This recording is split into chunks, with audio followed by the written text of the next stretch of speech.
शादी की पहली मुलाकातें अक्सर दो लोगों की नहीं, दो परिवारों की होती है। बीच में बैठे लड़का लड़की सिर्फ औपचारिक केंद्र होते हैं। निर्णय उनके चारों ओर लिया जाता है, उनसे नहीं। अनिरुद्ध उस दिन साफ इस्त्री की हुई शर्ट में बैठा था, तैयार पर उत्साहित नहीं। उसकी सगाई 2 साल पहले टूट चुकी थी। कारण बड़ा नहीं पर असर गहरा। अब वह देख लेते हैं अवस्था में था। उम्मीद कम, विरोध भी कम। सामने बैठी थी श्रेया, स्कूल टीचर, शांत चेहरा, स्थिर आंखें और जवाब देने से पहले आधा सेकंड सोचने की आदत। यह घबराहट नहीं, संयम था। परिवारों की औपचारिक बातों के बाद उन्हें 5 मिनट अकेले बात करने भेजा गया। ड्राइंग रूम के कोने वाले हिस्से में, जहां सबकी नजर भी रहे और गोपनीयता का भ्रम भी। पहला वाक्य श्रेया ने कहा, आपको फोर्स तो नहीं किया गया आने के लिए? अनिरुद्ध हल्का मुस्कुराया, पूरी तरह नहीं।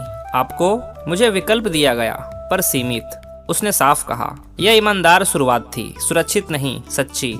उन्होंने नौकरी, शहर, परिवार की जिम्मेदारियों पर बात की। कोई प्रभाव डालने की कोशिश नहीं, कोई बनावटी शौक नहीं। 5 मिनट में प्रेम नहीं बनता, पर भरोसे की संभावना बन सकती है। वह बनी। जाते समय श्रेया ने कहा, अगर हम हाँ कहें तो मैं दोस्ती से शुरू करना चाहूंगी, भूमिका से नहीं।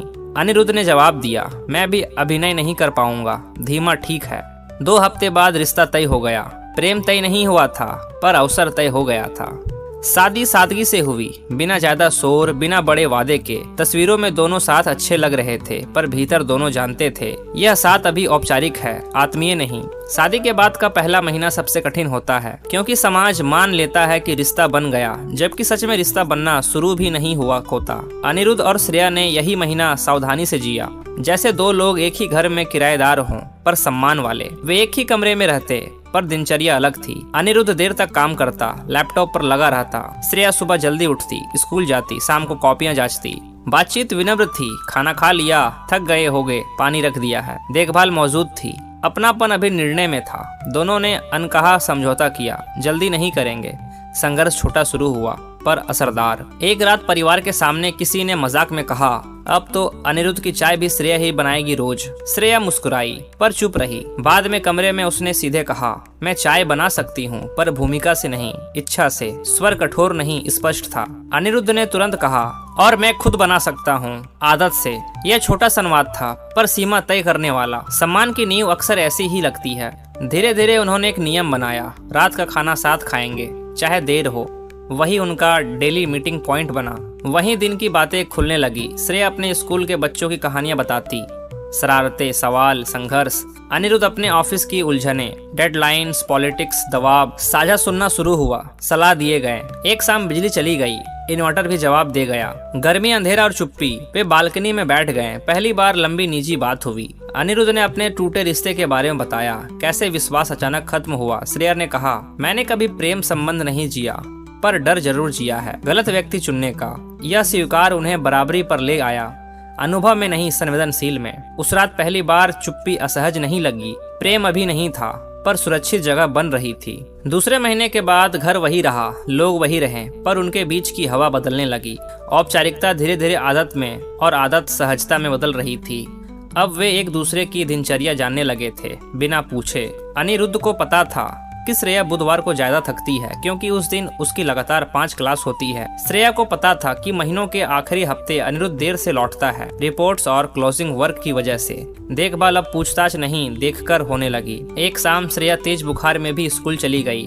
उसने घर पर बताया नहीं, छोटी बात समझकर। दोपहर में स्कूल से फोन आया। वह स्टाफ रूम में चक्कर खाकर बैठ गई थी। अनिरुद्ध मीटिंग छोड़कर उसे लेने पहुंचा।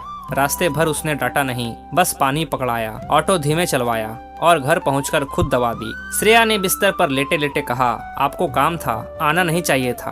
अनिरुद्ध ने सीधा जवाब दिया, काम रोज है, तुम रोज नहीं गिरती। यह वाक्य साधारण था, पर प्रभाव गहरा। उस दिन श्रेया ने पहली बार खुद को जिम्मेदारी नहीं, महत्व महसूस किया। बीमारी के 2 दिनों में रिश्ता चुपचाप आगे बढ़ा। अनिरुद्ध ने उसके लिए खिचड़ी बनाई, स्वाद औसत, इरादा साफ। श्रेया ने पहली बार बिना संकोच कहा, अच्छी नहीं बनी, पर अच्छी लगी। दोनों हंसे। देखभाल ने दूरी कम कर दी, बिना घोषणा के। पर हर बढ़ती निकटता एक परीक्षण भी लाती है। तीसरे महीने गलतफहमी आई। श्रेया ने अनिरुद्ध के फोन पर देर रात एक पुराना नाम देखा, उसकी पूर्व मंगेतर का, किसी डॉक्यूमेंट मेल के संदर्भ में।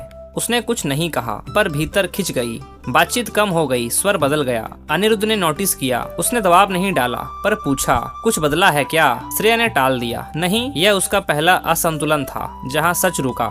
2 दिन बाद अनिरुद्ध ने खुद बात खोली, फोन दिखाया, संदर्भ बताया और कहा, मैं अतीत छुपाना नहीं चाहता पर ढोना भी नहीं। फिर उसने एक और बात जोड़ी, अगर कभी असुरक्षित महसूस करो बोल देना, चुप मत रहना। श्रेया ने स्वीकार किया कि उसे अजीब लगा था, तुलना नहीं डर। बातचीत लंबी चली, आरोप बिना, स्पष्टता के साथ। यह उनका पहला सचेत कॉन्फ्लिक्ट रिजोल्यूशन था। उस रात पहली बार उन्होंने एक दूसरे को साथ की तरह महसूस किया, सिर्फ पति पत्नी की भूमिका में नहीं, भावनात्मक साझेदार की तरह। प्रेम अभी भी घोषित नहीं था पर जड़ पकड़ चुका था। समय के साथ उनका रिश्ता घोषित रूप से नहीं, व्यवहार से बदलने लगा। अब वे एक दूसरे से अनुमति नहीं लेते थे, सूचना देते थे, मैं देर से आऊंगा और मैं बाहर से खाना ले आऊंगी। यह बदलाव छोटा लगता है पर दूरी से निकटता की निशानी होता है। घर के लोग भी नोटिस करने लगे थे कि दोनों के बीच सहज तालमेल है, बिना दिखावे के। पर भीतर जो बदल रहा था वह और गहरा था, भावनात्मक निर्भरता की शुरुआती रेखा। अनिरुद्ध ने महसूस किया कि दिन भर की थकान के बाद वह सबसे पहले श्रेया से बात करना चाहता है, विषय कोई भी हो। श्रेया ने महसूस किया कि किसी निर्णय से पहले वह अनिरुद्ध की प्रतिक्रिया सोचती है, अनुमति के लिए नहीं, समझ के लिए। यह प्रेम का प्रारंभिक मनोविज्ञान था। व्यक्ति अपनी आंतरिक बातचीत का हिस्सा बनने लगता है। मोड़ एक साधारण दिन आया। श्रेया के स्कूल में निरीक्षण था, तनाव, दबाव, तैयारी। वह सुबह बिना नाश्ता किए निकल गई। अनिरुद्ध ने कुछ नहीं कहा पर 1 घंटे बाद उसके स्कूल के गेट पर टिफिन भिजवा दिया, गार्ड के हाथ। अंदर एक पर्ची थी, खाली पेट बहादुरी कमजोर पड़ती है। श्रेया ने स्टाफ रूम में बैठकर वह पर्ची पढ़ी और पहली बार उसकी आंखें भर आई। यह बड़ा इशारा नहीं था पर निजी था, चुना हुआ,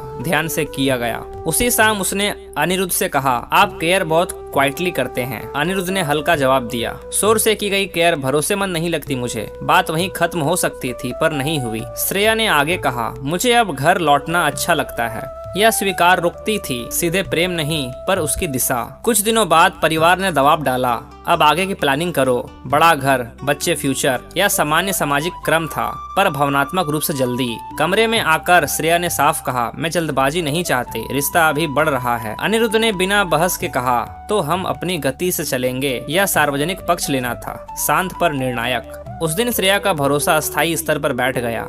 उस रात देर से लाइट बंद होने के बाद अंधेरे में श्रेया ने धीमे कहा, मुझे लगता है मैं आपसे जुड़ गई हूँ। शब्द सावधान थे पर सच्चे। अनिरुद्ध ने तुरंत जवाब नहीं दिया, अपने पास आकर बस इतना कहा, मैं भी। और मैं इसे जल्दबाजी बोलकर छोटा नहीं करना चाहता। प्रेम पहली बार बोला गया पर घोषणा की तरह नहीं, प्रतिज्ञा की तरह। प्रेम स्वीकार करने के बाद उनका रिश्ता अचानक रोमांटिक नहीं हुआ, स्थिर हुआ। यही परिपक्व प्रेम की पहचान है। वह व्यवहार बदलता है, नाटक नहीं। अब उनके बीच झिझक नहीं रही पर मर्यादा बनी रही। स्पर्श सहज हुआ, संवाद गहरा। वे छोटी छोटी चीजें साझा करने लगे, पसंदीदा गाने, बचपन की शर्मनाक यादें, पुराने डर। प्रेम यहाँ आकर्षण से नहीं, सुरक्षित खुलापन से बढ़ा। कुछ महीनों बाद अनिरुद्ध की नौकरी में बड़ा संकट आया। कंपनी का प्रोजेक्ट बंद, टीम आधी कर दी गई। इस बार झटका सीधा था। पहले जैसा होता तो वह भीतर बंद हो जाता। इस बार उसने श्रेया को उसी दिन बता दिया, शायद नौकरी चली जाए। उसने शांत स्वर में कहा। श्रेया ने तुरंत समाधान नहीं दिया, ना कृत्रिम हिम्मत। उसने सिर्फ पूछा, डर कितना है? यह सवाल समस्या से नहीं, व्यक्ति से जुड़ा था। उस रात उन्होंने साथ बैठकर बजट देखा, विकल्प लिखे, खर्च काटे। साझेदारी का असली रूप वही दिखा, जब भविष्य रोमांटिक नहीं व्यवहारिक बनता है और दोनों साथ रहते हैं। नौकरी सचमुच चली गई पर रिश्ता नहीं डगमगाया। उन हफ्तों में श्रेया ने आंतरिक ट्यूशन ले ली। अनिरुद्ध ने घर के काम ज्यादा संभाले। किसी ने कौन ज्यादा दे रहा है का हिसाब नहीं रखा। प्रेम बराबर से नहीं, निष्पक्षता से चला। एक शाम अनिरुद्ध ने कहा, अगर तुम ना होती तो मैं यह समय छुपाकर जीता। श्रेया ने जवाब दिया, अगर आप ना होते तो मैं डर कर जीती। यह पारस्परिक सहारा था, निर्भरता नहीं। 1 साल पूरा हुआ, शादी की सालगिरह आई। परिवार ने छोटा आयोजन चाहा पर उन्होंने मना कर दिया। वे उसी बालकनी में बैठे जहां कभी अंधेरे में पहली लंबी बात हुई थी। अनिरुद्ध ने एक छोटा सा डब्बा दिया, कोई महंगा गहना नहीं। अंदर वही पहली पर्ची की कॉपी थी, खाली पेट बहादुरी कमजोरी पड़ती है। पीछे लिखा था, खाली दिल भी। श्रेया मुस्कुराई, आंखें नम, अब बोल दीजिए। अनिरुद्ध ने पहली बार बिना बचाव बिना सावधानी कहा, मैं तुमसे प्रेम करता हूँ, चुना हुआ, समझा हुआ, निभाने वाला। श्रेया ने उत्तर दिया, मैं भी, बना हुआ, बड़ा हुआ, सच्चा। कुछ प्रेम शादी से पहले नहीं होते, वे शादी के बाद उगते हैं, जब 2 लोग भूमिका नहीं व्यक्ति बनकर साथ रहते हैं। और तब तय रिश्ता सचमुच अपना रिश्ता बन जाता है।